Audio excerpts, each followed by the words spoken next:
अस्सलामुअलैकुम, आप देख रहे हैं हो क्या रहा है। मैं हूं फैसल अब्बासी, मेरे साथ मौजूद हैं आरिफ निज़ामी साहब। बहुत शुक्रिया निज़ामी साहब, आपका प्रोग्राम में हमें साबिक वज़ीर आज़म पाकिस्तान शाहिद खान अब्बासी साहब ने भी ज्वाइन किया। अब्बासी साहब, आपका भी शुक्रिया, आपसे भी गुफ्तगू करेंगे।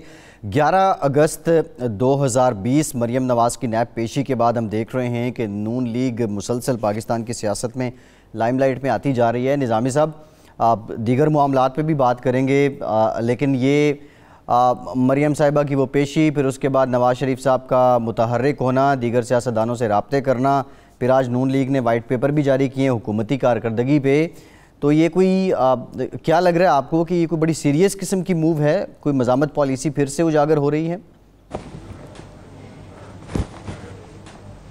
अगर सीरियस नहीं थी तो हुकूमत ने अपनी बौखलाहट की वजह से इसको बहुत सीरियस बना दिया कि मियाँ नवाज शरीफ तो मेरे साथ माह नवंबर में चले गए थे जी, और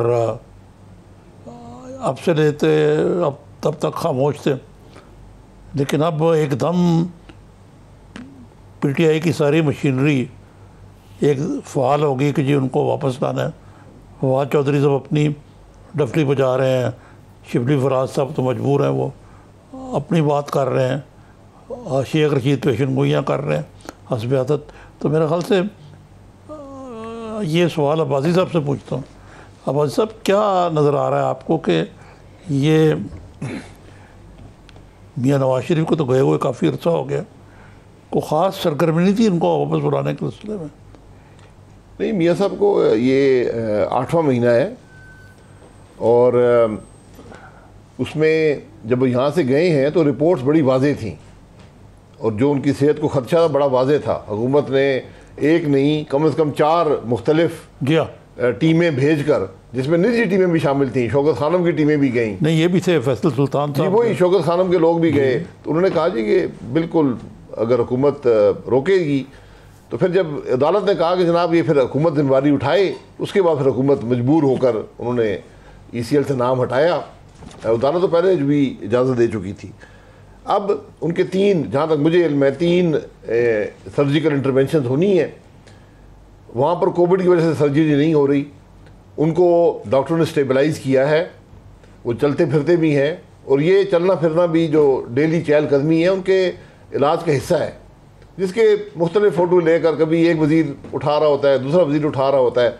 मैं तो सिर्फ एक बात कहता हूँ कि अगर आज पाकिस्तान का सबसे बड़ा मसला मियाँ नवाज शरीफ को वतन वापस आना है तो हम उनसे गुजारिश करेंगे वापस आ जाएं, लेकिन ये इखलाकी तकाज़ा है, हक़ का तकाज़ा है कि एक आदमी जिसका इलाज होना है, इलाज की वजह से वहाँ पर हैं, वो इलाज करा कर ही वापस आएंगे। तो कोई ऐसा कानून नहीं है जो एक बीमार आदमी को वहाँ से वापस भेज सकता है। अब सर ये जो आपने इंटरवेंशन का 3 हुई हैं, ये उनके नवंबर से लेके अब तक हुई हैं? नहीं, होनी है। देखें ना, पहले जब यहाँ से गए तो हालात उनकी बहुत तबीयत ख़राब थी, तो 2-3 महीने लगे स्टेबलाइज करने में मुख्तलिफ ड्रग्स के ज़रिए, मुख्तलिफ और तरीक़ों से। अब वो सर्जिकल इंटरवेंशन होनी है एक दूसरे के बाद, जो मुझे इल्म है, तो उसके लिए वक्त दरकार। लेकिन ये मुझे एक सीक्वेंस ऑफ इवेंट्स नज़र आती है कि 11 अगस्त को मोहतरमा मरियम नैब की पेशी के लिए गई, वहाँ जो हंगामा, वो आप भी थे वहाँ जी, और एक मीडिया इवेंट हुकूमत ने अपनी नालायकी की वजह से क्रिएट कर दिया। उसके बाद मियाँ नवाज शरीफ ने अपनी तवील खामोशी जो है वो तोड़ी और उन्होंने कुछ बयान तो नहीं इतना, लेकिन अपने यानी जैसे दोबारा एक्टिव हो जाते हैं, उन्होंने मौलाना फजल रहमान से रब्ता इधर उधर, और एक आध दफ़ा उन्होंने बड़ा क्रिटिसाइज़ भी किया। तो इसके बाद एकदम लगता है कि जैसे जब तक मियाँ नवाज शरीफ खामोश थे तो कोई इस किस्म का तासर था कि वो बाहर ही रहे तो बेहतर है, लेकिन एकदम हुकूमत क्यों बौखला गई है इतनी कि वो फवाद चौधरी साहब ऑप्शंस दे रहे हैं कि वो आएंगे तो जेल जाएंगे या NRO लेंगे और प्री बार्गेनिंग करेंगे। तो ये क्या इसके पीछे कोई हुकूमत की नर्वसनेस है? देखिए, हुकूमत नाकाम हो चुकी है, हुकूमत काम कर नहीं सक रही, अवाम मुश्किल में है, तकलीफ़ में है। अब अटेंशन डाइवर्ट करने के लिए मुख्तलिफ यहाँ पर सर्कस के तमाशे लगाए जाते हैं। कभी एक वज़ीर आ जाता है, कभी दूसरा आ जाता है।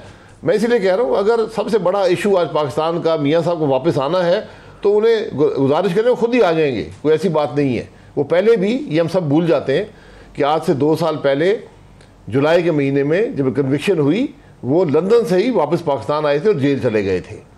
जो उनके केसों की हकीकत है वो भी आज पाकिस्तान के अवाम के सामने अयां हो चुकी है। जिस तरह कन्विक्शन ली गई वो भी आज हर पाकिस्तानी जानता है। एक जज को ब्लैकमेल करके मियाँ साहब को कन्विक्ट किया गया, ये हकाइक हैं। अब मियाँ साहब जितने मुतहर्रिक आज हैं, इतने पहले भी थे।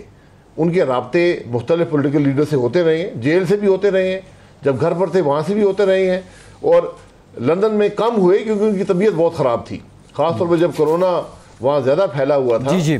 तो उस वक्त तो बिल्कुल डॉक्टरों की तरफ से उनका घर से बाहर निकलना बंद कर दिया गया था। तो ये हकाइक हैं सारी बात के। हुकूमत अपने गुनाहों पर, अपनी नाकामियों पर पर्दापोशी कर रही है सारे मामले से।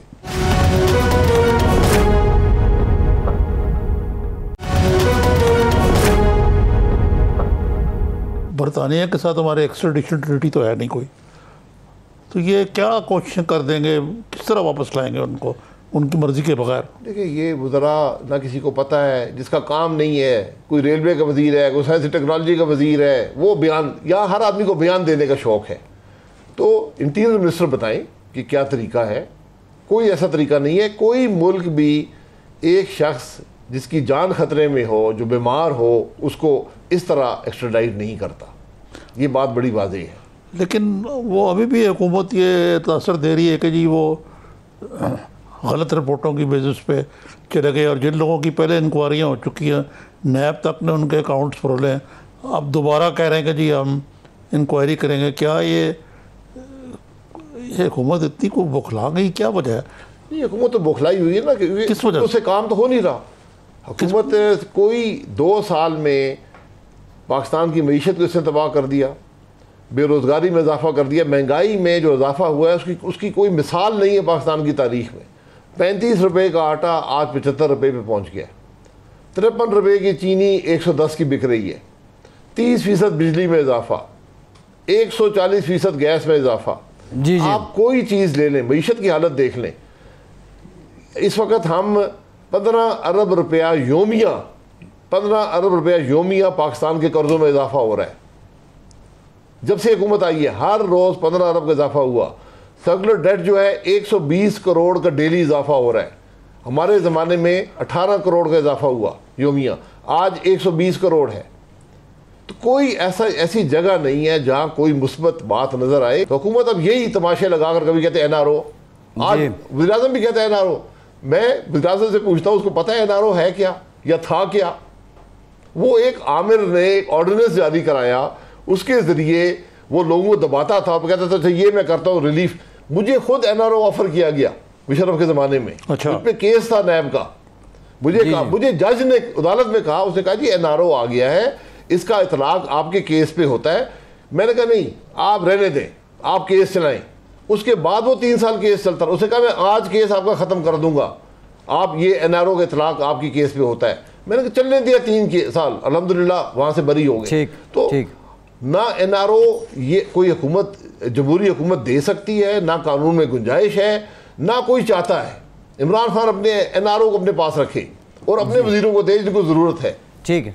अच्छा जी फैसल साहब। जी निज़ामी साहब, मैं अब्बासी साहब से ये जानना चाह रहा था, NRO की बात हो रही है। बाबर अवान साहब फरमाते हैं कि ये जो अपोजिशन कहती है कि हमने इमरान खान साहब से NRO मांगा कब है, वो कहते हैं कि आपने अर्जियां लिख के भेजी हैं प्राइम मिनिस्टर को, और उसकी एक सूरत ये है कि एक कानून की 38 में से 34 शिकें निकालने की आपने तजवीज़ दे दी। तो ये बात कितनी सच है कि क्या NRO के लिए वज़ीर-ए-आज़म को कोई ख़त लिखा गया, कोई पेशकश की गई? देखिए, झूठ बोलने में खर्चा तो कोई नहीं होता ना। यहाँ तो वज़ीर-ए-आज़म भी झूठ बोलता है, पूरी कमीना झूठ बोलती है, असेंबली में झूठ बोलते हैं। किसी ने अर्जी दी है तो अवाम के सामने रख दें किसने अर्जी दी है, किस केस में अर्जी दी है। NRO तो केस में होता है ना, कौन से केस में अर्जी मांगी गई है बता दें, कोई बड़ी मुश्किल बात तो नहीं है। बाबर अवान साहब कई हुकूमतों की खिदमत कर चुके हैं, मुशर्रफ साहब की भी की है, पीपल्स पार्टी की भी की है, अब इस हुकूमत की कर रहे हैं। जी फजल साहब ये बताइए कि वो है आपके पास शॉट जो आज गुलाम सरवर खान साहब ने जी जी जी जी जी गौरव शानी की है? उन्होंने ये कहा है कि जिन लोगों ने मुल्क को लूटा अच्छा, वो वाजिबुल कत्ल हैं और 35 साल से जिन्होंने लूट मार की है। तो ये तो बड़ा संगीन किस्म का एक तरह से उन्होंने फतवा ही दे दिया निज़ामी साहब।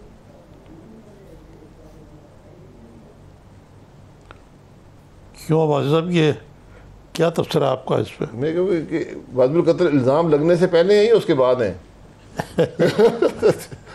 मैं आपको हकीकत से बताता हूँ, अगर ये इसका आप इतलाक कर दें, ये काबीना खाली हो जाएगी। मैं आपको बिल्कुल मैं कोई गलत बात नहीं कह रहा, मैं नाम लेके कह सकता हूँ, मैं नाम लेना नहीं चाहता। इस बात के इतलाक आप इस काबीना पर कर दें, वज़ीर आज़म भी फारग हो जाएगा, इसके वज़ीर भी फारग हो जाएंगे, पंजाब का वज़ीर आला फारग हो जाएगा, उसकी सारे वज़ीर फारग हो जाएंगे, सारी PTI फारग हो जाएगी। इतलाक कर दें, ये शौक है, ये भी पूरा कर लें। ठीक है, ये आज आप लोगों ने वाइट पेपर जारी किया जी, आप भी मौजूद थे वहाँ, अभी आपने कुछ एदाद व शुमार भी बताया। इसी तरह ख्वाजा आसिफ साहब ने खारजा पॉलिसी को नाकाम करार दिया अपनी, और मियाँ शहबाज शरीफ की भी इस लिहाज से रूनुमाई हुई कि उन्होंने भी बड़ी फ्रंट फुट पे इस हुकूमत की जो कारकर्दगी है उसको एक्सपोज किया। तो अब मसला ये है कि कुछ समझ में नहीं आ रही कि PMLN एक किस्म का जमूत का शिकार लगती है कि वाइट पेपर तो हो गया, शहबाज शरीफ साहब ने भी कर दिया, लेकिन अमली तौर पे जो APC ईद के बाद होनी थी, अब महीना हो गया तकरीबन, अब वो मुहर्रम के बाद चली गई है और तब भी शायद ना हो पाए।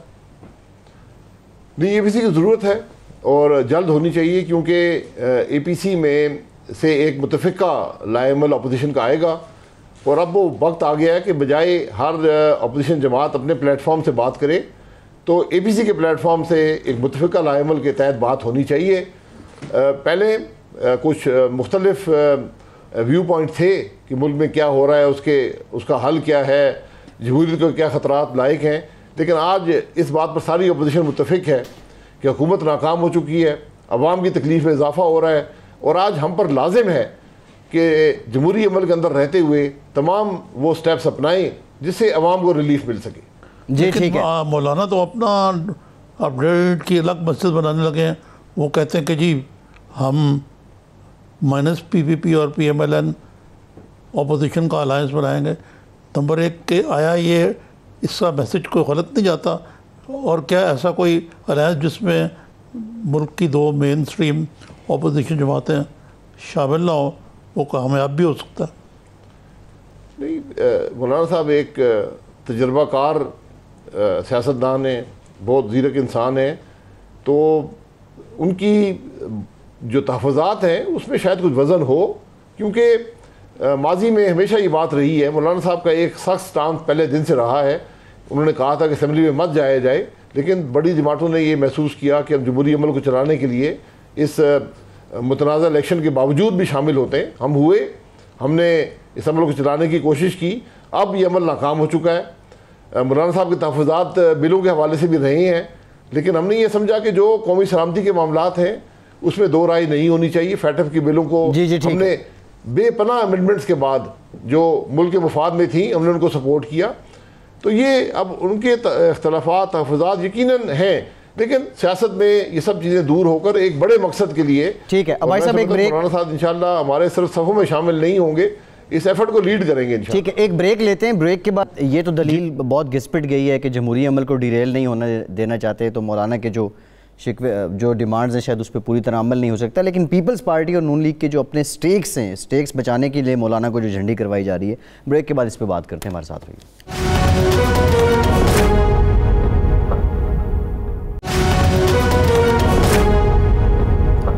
ब्रेक के बाद एक बार फिर से आपको खुशामदीद कहेंगे। निज़ामी साहब ने अब्बासी साहब से ब्रेक से पहले पूछा था कि मौलाना जो अपना एक अलहदा से सिलसिला शुरू करने लगे हैं।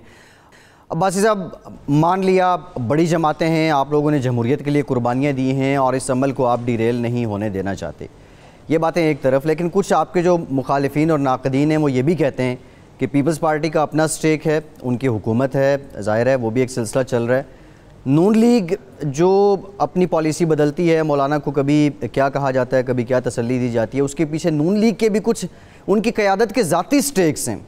तो ज़रा इसको क्लियर कर दें, अगर स्टेक्स हैं तो वो क्या हैं?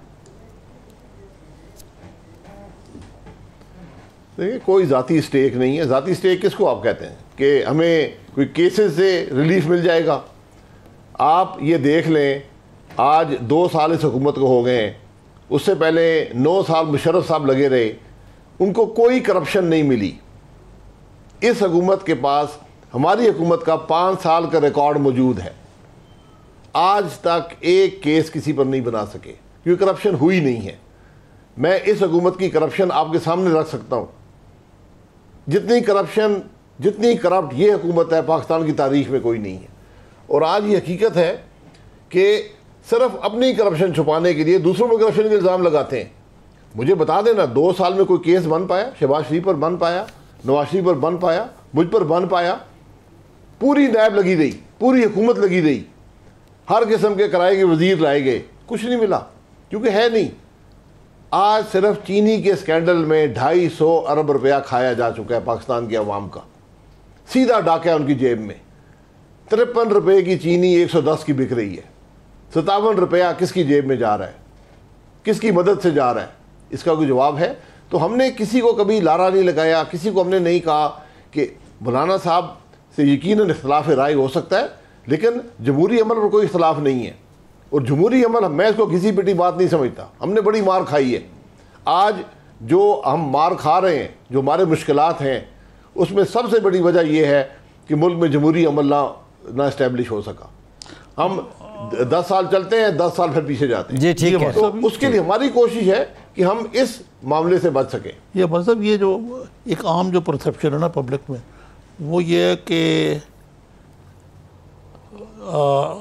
आप भी और पीपल्स पार्टी के भी नैब के केसों में जकड़े हुए हैं, बहुत कई किस्म के प्रेशर हैं, इसलिए आप एक हद से आगे जाने में कुछ तहफ़्फ़ुज़ात हैं और इसीलिए आप मौलाना की जो हार्ड लाइन है, आपके मुकाबले में हार्ड लाइन है ज़्यादा, वो सड़कों पे आने को तैयार हैं, आप नहीं हैं फ़िलहाल। और कोई कहते आप ये हैं कि हम तो अब किश्तियाँ जला चुके हैं, लेकिन अमली तौर पे ये एक परसेप्शन है। फिर इसके साथ मज़ीद जो एक मसला है वो ये है कि शहबाज शरीफ साहब जो हैं, उनकी अपनी जो पॉलिटिक्स है, अगर वो PMLN के सदर हैं तो जो PMLN की पॉलिटिक्स है वो नीम दरू नीम बरू है। तो ये जो ग्रे एरियाज हैं, इनको क्यों नहीं क्लियर करते आप? नहीं, देखिए, बिल्कुल हर एक की अपनी राय है। मौलाना साहब का शुरू के पहले दिन से एक हार्ड स्टांस रहा है, लेकिन सड़क पे आने का हर रोज़ आप सड़क पे नहीं आ सकते, उसका एक वक़्त होता है। इसीलिए उस वक़्त का तयन, शायद वो वक़्त आ चुका है, उसके तयन के लिए APC ज़रूरी है। यही बात हम कर रहे हैं। शहबाज साहब का अपना एक मिजाज है, लेकिन जब वो बोलते हैं, जमात बोलती है, तो ये जमात की राय होती है, एक शख्स की राय नहीं होती, सदर की अपनी राय नहीं होती। वो मुशावरत करके जो जमात की राय होती है उसको आगे फैलाता है। भाई साहब, क्या मजाज है शहबाज शरीफ साहब का? नहीं, शहबाज शरीफ साहब का एक मुख्तलिफ मिजाज है। वो सूबे में रहे हैं, वो सूबे में उनके अपने एक तरीका था सूबे को चलाने का। सूबे में एडमिनिस्ट्रेटिव इशूज़ होते हैं, मरकज़ के अंदर इशूज़ डिफरेंट किस्म के हैं। अपोजिशन की पॉलिटिक्स मरकज़ की और होती है, सूबे की और होती है। दूसरा, उनकी सेहत का भी मामला रहा है। कोविड के अंदर पहले वो लंदन में थे, अब वापस आए हैं, कोविड का इशू भी रहा है, तो वो चला रहे हैं पार्टी को। मेरे ख्याल आप ज़्यादा उनको देखेंगे, आज भी उन्होंने प्रेस कॉन्फ्रेंस में अपना इज़हार राय किया है, असेंबली में भी करेंगे और मामले को आगे चलाएंगे। मैंने कहा, हर शख्स का अपना मिजाज होता है, कुछ सख्ती से बोलते हैं, कुछ सख्त रवैया रखते हैं, लेकिन शहबाज शरीफ साहब जमात के रवैये की नुमाइंदगी करते हैं। हाँ, लेकिन इसलिए तो कन्फ्यूजन है ना। अब मसलन अगर मैं आपसे पूछूं कि आप जो आपकी नायब सदर है मोहतरमा मरियम नवाज़, उनके मिजाज से किससे मुत्तफ़िक हैं या सदर साहब के यानी शहबाज शरीफ साहब के मिजाज से मुत्तफ़िक हैं या दोनों से मुत्तफ़िक हैं? नहीं, मैं पार्टी के जमात के मिजाज से मुत्तफ़िक हूँ, क्योंकि बात तो पार्टी के मिजाज की हो सकता है। मेरे मिजाज में सख्ती हो, आपके मिजाज में नरमी हो, ये दोनों मिजाज मिल के एक जमात का मिजाज बनता है। मुस्लिम लीग का हमेशा एक मिजाज रहा है, वो इफ़हाम व तफ़हीम का रहा है, वो मुल्क को चलाने का रहा है, वो शासकी की सियासत कर रहा है, हम उसी पर चल रहे हैं। लेकिन हमने जहाँ पर कुर्बानी, जो कुर्बानियाँ मुस्लिम लीग ने 85 के बाद दी, कोई जमात नहीं दे सकी। हमें हमेशा इल्ज़ाम लगाया जाता है पिछले 35 साल में सिर्फ 10 साल मुस्लिम लीग नून ने हुकूमत की है, 25 साल दूसरे लोगों ने की है, वो उसके जवाबदेह हैं, हम अपनी हुकूमत के जवाबदेह हैं। हमारा एक मिजाज है हुकूमत करने का, हमने कभी किसी की हद तक नहीं की। आज भी आप देख लें, लीडर्स ऑफ अपोजिशन का नाम लेकर एक किराए का वजीर जो इलेक्टेड नहीं है, वो हाउस में इल्ज़ाम लगा रहा है जी ये मनी लॉन्ड्रिंग करते हैं, जी ये खा गए हैं, लूट गए। मैं कहा तुम अपनी हैसियत देखो यार, तुम्हारी हैसियत क्या है। तो ये मिजाज पीटीआई का है, ये हमारा मिजाज नहीं है। हम तो बड़ी शायदगी से मुल्क के मसाइल के बारे में उनकी बात करें, हम हाजिर हैं। भाई साहब, आपने सर्कुलर डेट का जिक्र कर दिया है। बिल्कुल, ये 2000 अरब से ज़ायद का जो सर्कुलर डेट हो चुका है, हुकूमत ये कह रही है कि जो प्राइवेट बिजली घर हैं उनके साथ मुआहदे रीनिगोशिएट किए हैं और अब ये सर्कुलर डेट में जो इजाफा होता जा रहा है ये कम हो जाएगा। आपकी एक्सपर्टीज़ भी हैं, सर्कुलर डेट इसकी साइंस क्या है ये, क्योंकि 1100 अरब रुपए जब आपने हुकूमत छोड़ी उस वक्त भी था, और ये रीज़न क्या है, ये बनता कैसे है, ये बढ़ता कैसे है, और क्या वाकई मुआहदे रीनिगोशिएट करने से ये कम हो जाएगा या ख़त्म हो जाएगा? ये पूछे ना वजीर पावर से, ये पूछे ना आप जरा उनसे। कितने वजीर हैं पावर के और वजीर? अल्लाह बेहतर जानता है। 4 तो मैंने गिने जी, 4-5 वजीर हैं, काम एक को भी नहीं आता। देखिए बात ये सीधी है कि हमने 9000 मेगावाट बिजली अजाफी ऐड की, जो पाकिस्तान की सस्ती तरीन बिजली है, यानी फी यूनिट जो बिजली की कीमत है उसमें हमने बेपनाह कमी कर दी। उल्टा सुना कि आपने बहुत महंगी कर दी बिजली। बिल्कुल गलत बात है, आपके सामने है ना।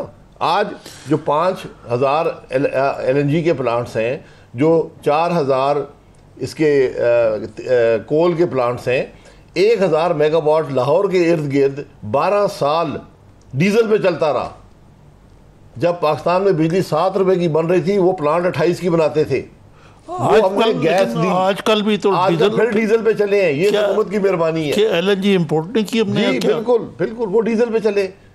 फर्नेस ऑयल के प्लांट जो हमने फर्नेस ऑयल की इंपोर्ट बंद कर दी थी, वापस शुरू हो गई। ये सब माफियाज हैं।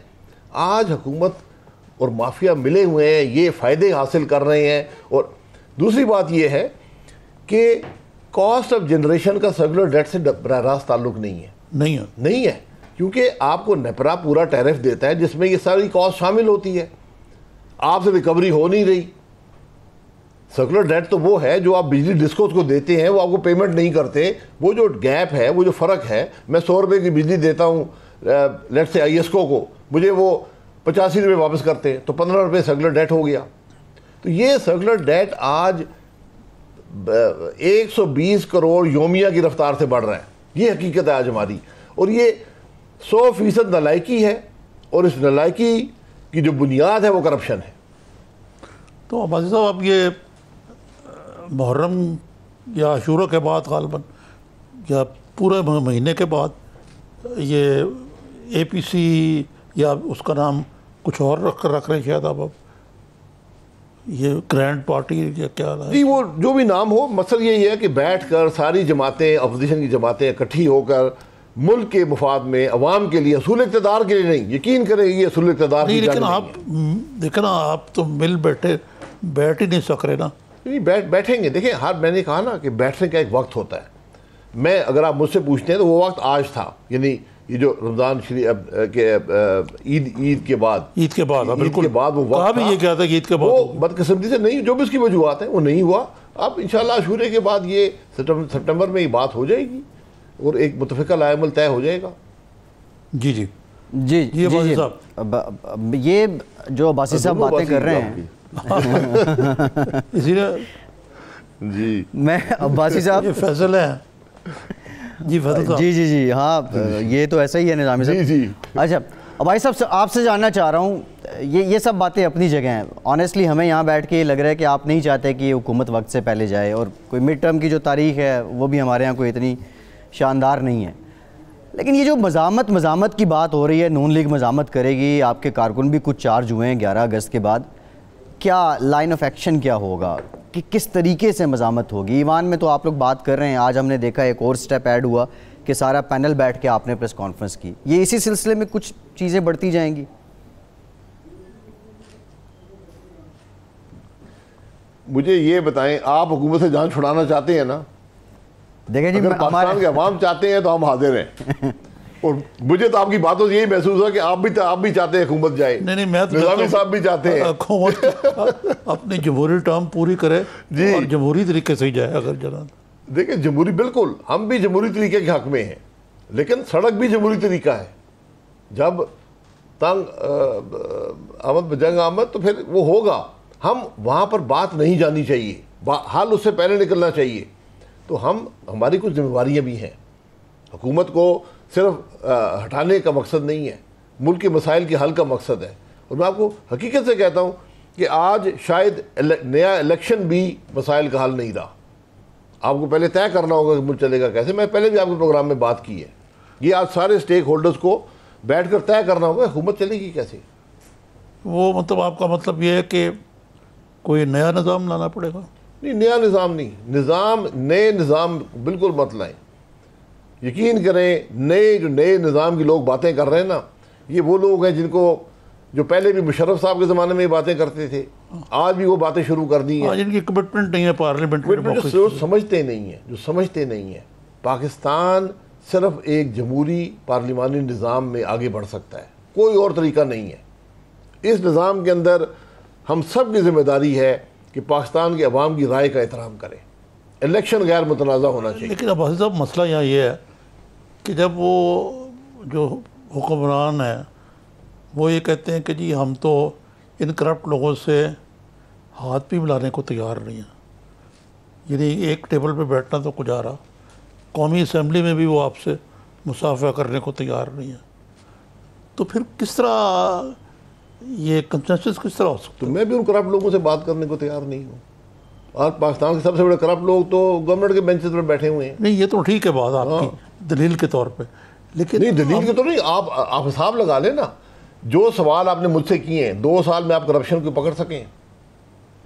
आपने जो सवाल मुझसे किए हैं, हुकूमत के वज़रा भी जवाब दे दें और पब्लिक में दें ना। मैंने दे दिया, मैंने लगा दिया ट्विटर पर, देखे पूरा पाकिस्तान देखे मेरे क्या सासें हैं, मेरी क्या आमदन है, मैंने टैक्स दिया ये नहीं दिया। पूरी काबीना का टैक्स ले लें। जो काबीना खुद ना टैक्स देती हो, जो वज़ीर-ए-आज़म ना टैक्स देता हो, वो आप दूसरों को करप्ट कहते हैं। ये अपनी चोरी छुपाने के लिए आज ये इल्ज़ाम लगाते फिरते हैं। आपने तो मुनाजरे का भी उनको चैलेंज दिया हुआ। मैंने क्या चैलेंज दिया हुआ है? मैं कहा आ जाए। मैंने कहा हुकूमत आपके पास है, मेरे वज़रा थे, मैं था, मैं सबका जिम्मेदार हूँ, मैं 5 साल की जिम्मेदारी उठाता हूँ। लगाए इल्ज़ाम, लगाए, पाकिस्तान के अवाम के सामने लगाए, टीवी लाइव कैमरे पर लगाएं क्या जी ये करप्शन हुई है हुकूमत में।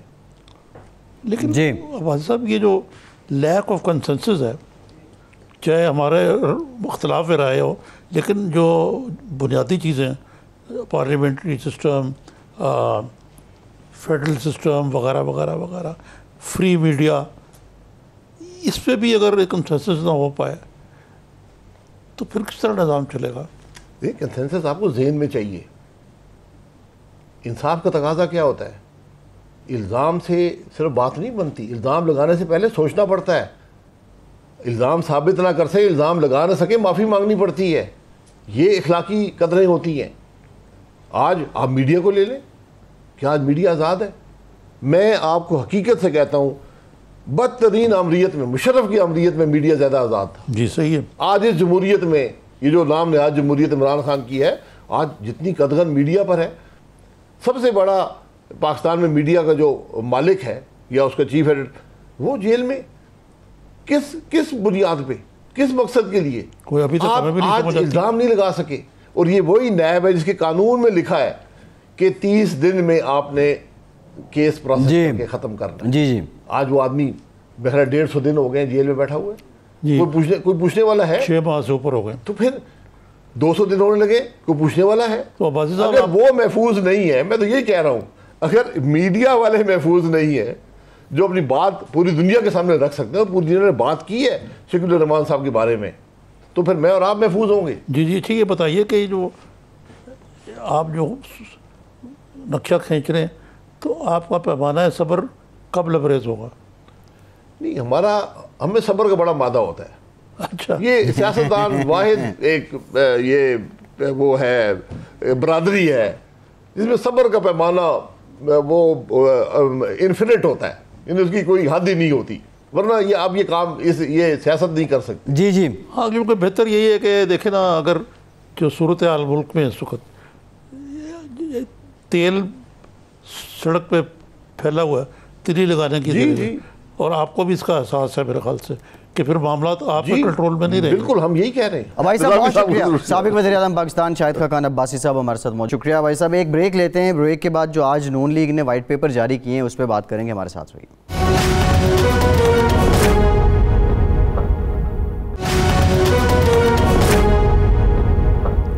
ब्रेक के बाद एक बार फिर से आपको खुशामदीद कहेंगे। निज़ामी साहब, ब्रेक से पहले भी हमने कुछ बात की थी, नून लीग ने जो वाइट पेपर जारी किया है हुकूमती कारकर्दगी पे, एक तो ज़रा इसके सब्सटेंस से मुतालिक बता दें, जो नून लीग अपनी कारकर्दगी गिनवा रही है, फिर हुकूमत की कारकर्दगी को पॉइंट आउट कर रही है, ये कंपैरिजन कितना आपको लगता है कि जस्टिफाई है और ये रियलिटी बेस है, ये इसमें सियासत ज़्यादा है? दूसरा, इस सारी प्रेस कॉन्फ्रेंस के दौरान अगर आपने जी सियासत के अंदर सियासतदान जो है सियासत ना करे, ये तो आप तो ना रखें उनसे। जी जी, लेकिन जो फैक्ट्स एंड फिगर्स वैसे तो ख़ुद बोलते हैं, लेकिन उनको अगर अपने मकसद के लिए इस्तेमाल किया जाए तो उनका जो मतलब अखज़ करते हैं वो भी मुख्तलिफ होता है। ये नहीं whether the glass is half full और हाफ एम्प्टी। मकसद मतलब फॉर एग्ज़ाम्पल हम बात करते हैं तो कहते हैं कि जी हुकूमत की ये कामयाबियाँ और ये नाकामियाँ, तो अपोजिशन वाले तो यही कहेंगे कि नाकामियाँ और सारी हमारी कामयाबी, लेकिन बाज़ बातें जो है अपोजिशन ने कही वो ठीक है। मसलन पिछले 2 साल में जो नेगेटिव ग्रोथ रेट है जी, तो कोई शक नहीं है ना कि था, और पहले 5.8% था।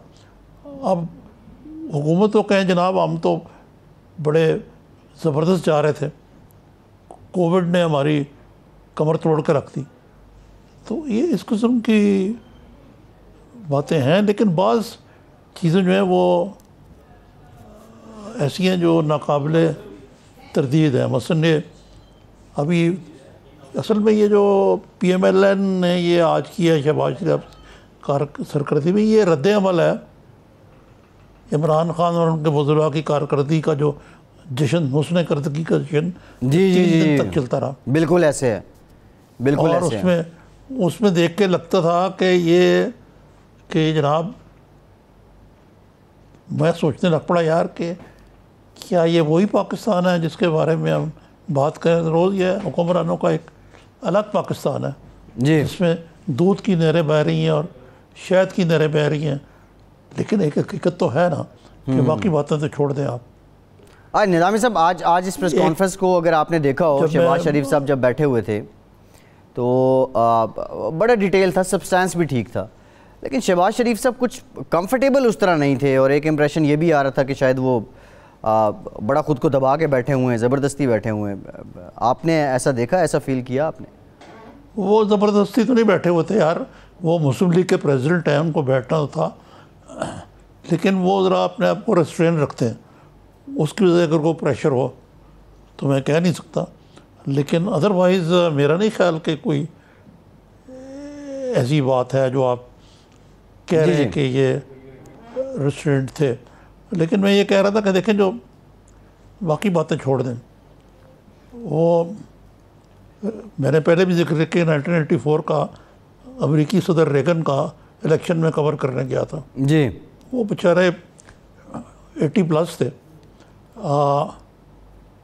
उनकी, लेकिन वो ख़ुद तो बड़ी नपी तुकली टेरो क्या कहते हैं उनको, जो कार्ड्स होते हैं वो देख के बात करते थे। टेरो कार्ड नहीं, जो जी जी वो नोट्स लिखे होते हैं उसमें। जी जी जी जी। लेकिन उनका एक स्लोगन बड़ा ज़बरदस्त था, are you better off today जी, और were you better off 4 years ago, यानी ये सेकंड टर्म थी उनकी जी। तो आज भी जब अपोजिशन ये कहती है कि आया आपके हालात 2018 के इलेक्शन से बेहतर थे, पहले बेहतर थे, या अब जब खान साहब की हुकूमत आई है तो बेहतर है? जी, इसका जवाब जो है बड़ा सिंपल है कि डेफिसिट, करंट अकाउंट डेफिसिट कम हो गया, इकॉनमी में स्टेबिलिटी आ गई उनके मुताबिक, रिजर्व भी ठीक हो गए, स्टॉक एक्सचेंज भी उनके मुताबिक ज़ोरों में जा रहा लेकिन नहीं जा रहा, और बहुत बातें अपनी जगह पे। लेकिन अवाम क्या चाहते हैं कि आया इस दौरान उनकी मुश्किलात कम हुई? अब कह देना कि जी चीनी माफिया, गंदम mafia, power mafia, petrol mafia, तो भैया आप हुकूमत किस लिए कर रहे हैं? तो इसका जवाब आप नफ़ी में है कि यार कोई भी ये नहीं कहेगा कि अवाम जो है उनकी मुश्किलात में पिछले 2 साल में बिल्कुल ठीक है, इजाफा ही हुआ है, कमी नहीं हुई। निज़ामी साहब ये बहुत बड़ा सवाल है, ये बयानात और ये दावे और ये मुल्की मईशत की बेहतरी के इनके समरात अवाम तक कितने पहुँचे वो आप जाते हैं, लोगों से मिलते हैं, अंदाज़ा है आपको। दूसरा सवाल निज़ामी साहब ये है कि आज की ये जो प्रेस कॉन्फ्रेंस थी वेल प्लान थी, ये लंदन पॉलिसी आई है या ये अपोजिशन की बतौर अपोजिशन लीडर शहबाज शरीफ साहब का इसको लीड करना मामूल की कार्रवाई थी? और दूसरा, नवाज शरीफ साहब की सेहत को लेके, उनकी मेडिकल रिपोर्ट्स को लेके एकदम से ये मामला फिर उठा और एक पिंडोरा बॉक्स बन गया। अब क्या कोई वाकई ये वक्ती बहस होगी या कोई लॉन्ग टर्म स्ट्रेटजी है कि नवाज शरीफ साहब को लाना है वापस?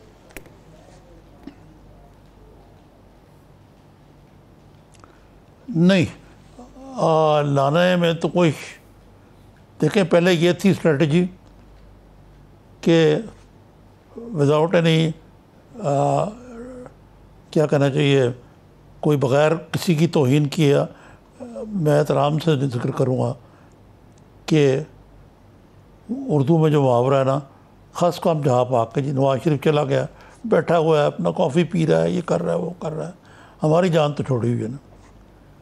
अब उसके बाद उनकी बेटी जो है नैब में जब पेश हुई जी, उस वक्त कुछ लोगों का माटना खनका कि यार इन्होंने कोई गेयर बदल लिया।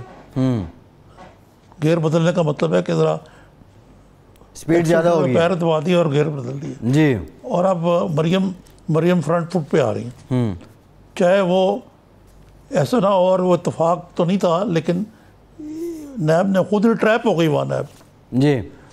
उसके बाद जब मियाँ नवाज शरीफ ने कुछ हदायत वगैरह जारी की, अपोजिशन को इकट्ठे करने की कोशिश की, फाल नज़र आए, एक आध कोई रिमार्क्स वैसे दिए, तो यार लोगों का माथा ठनका का यार ये तो अब बैठ के एक्टिव भी हो रहा है वहाँ से। लेकिन इसमें असल बात ये नहीं है जी, मुझे ये नहीं समझ आई कि ये हुकूमत जिसने अभी अपने 2 साल पूरे करने पे बड़ा जश्न मनाया, इतना अपने आप को गैर महफूज या अदम तहफ़्फ़ुज़ का शिकार क्यों हुई है कि एकदम इनके हाथ पाँव फेर के वो फवाद चौधरी साहब बताने लग पड़े कि जी हमें सबको पता है यार कि वो इलेक्शन नहीं लड़ सकते, वो इलेक्शन नहीं लड़ सकते, अपने आप को तसल्लियाँ दे रहे हैं। शेख रशीद ने सही बात कही, उसने कहा आप वापस नहीं ला सकते। जी जी, मुश्किल है, शेख रशीद ने बात इनको की। पता है कि वो वापस नहीं आएंगे। लेकिन निज़ामी साहब ये जो सारी बहस चल रही है इस सारे मामले के बाद, अगर दलील और मंतक पे बात की जाए, इस पे मेडिकल रिपोर्ट्स वाला जो मामला है उस पे तो हुकूमत का मुकदमा कोई इतना मजबूत नहीं है, क्योंकि वज़रा में ही आपस में बहुत ज़्यादा इस पे तजाद है, विफाक और फिर सूबाई और इवन देखना बहुत जी। नहीं इसमें हकीकत भी है कि अब मसलन जो यास्मीन राशिद हैं उन्होंने तो कह दिया कि बिल्कुल सही गई है वो। फिर इन्हें पहले ये था कि जी ये मर्ज़ी की करा रहे हैं, इन्होंने अपनी मर्ज़ी की लेबॉर्ट्री से करवाई टेस्ट। जी जी अगर कोई गड़बड़ हुई है तो फिर को बड़े अल्लाह पैमाने पे हुई है जी, ठीक है ना। और अगर हुई है देखें, और फिर ये हुकूमत की नालायकी है और नाअहली है कि भी आप नवाज शरीफ आपके पास है, उसके टेस्ट आप करा रहे हैं, और अगर वो आपको गंजा दे के चला गया तो किस बात के आप हुक्मरान है भाई। ठीक है निज़ामी साहब, प्रोग्राम का वक्त खत्म हो गया, बहुत शुक्रिया आपका। आज के प्रोग्राम से इतना ही, बासी को इजाज़त दीजिए।